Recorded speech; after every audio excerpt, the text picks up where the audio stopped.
Some good news for the 40 million Americans with student loan debt. President Biden has extended the freeze on having to repay federal student loans until May of 2022. That continues a relief measure that actually began nearly 2 years ago under President Trump, former President Trump. Julia Manchester from The Hill joins us now to talk about this latest step towards relieving pandemic-related economic strain. I'm sure there are a lot of people who would like an extension of the forgiveness for a few more months. But Julia, again, former President Trump instituting this. President Biden already extended it once.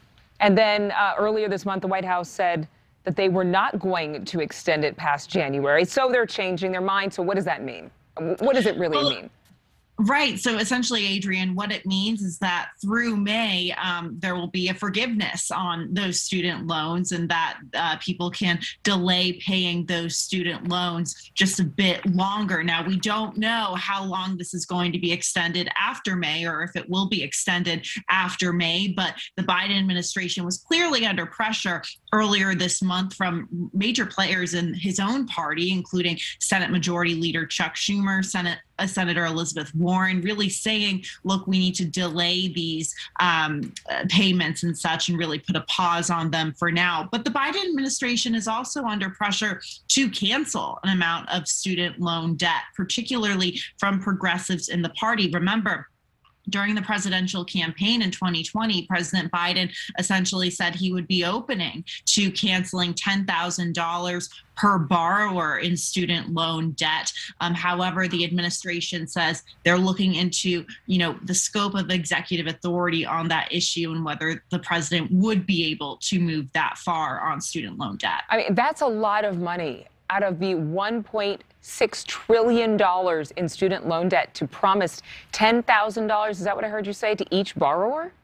Yes, exactly. That's essentially what President Biden did talk about, said he would be open to that on the campaign trail. But I think this move to at least delay it at this time, Adrian, is in part due to the Omicron variant. Look, we don't know what this variant and what the current state of the pandemic is going to really have on the economy. Right now, things look very uncertain. We don't know whether there are going to be more shutdowns in workplaces and the economy could potentially be, turned upside down again. We don't know what this impact will have. So going into Christmas, going into the new year, and the administration essentially said, look, in addition to that and the pressure it was facing, it's good to at least put a pause on that. But you're right, it's a lot of money and there could be some pushback from the other side of the aisle. I was going to say, what is the other side of the aisle saying? Because I'm sure that there are some who think that this is overreaction.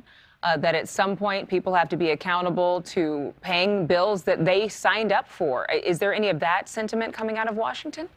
Yes, absolutely. I think there is a sense that this could mean overreaction. They're not sure about what precedent this will take going forward, whether Biden is bending too much to those who are calling for student loan debt to be canceled entirely or at least partially canceled. And there's also, I think, concern as to whether there's an overreaction to the current state of the pandemic in terms of how the government responds when it comes to government programs like this program to pause student loan debt. Look, like I said, we don't know what impact Omicron is going to have on the economy, on American life and such. So there might be some who will be saying, look, this is a step too far. We need to start moving into the direction where our economy is normalizing. Well, and I think a lot of people, myself included, we all had student loan debt at some time, or the majority of us did, and we did whatever it took, and we took another job, or we waited and we made payments. And so, I mean, for a lot of folks, it would still be nice if someone gives you that stimulus or gives you that forgiveness. I mean, that grace period is certainly something a lot of people are thankful for.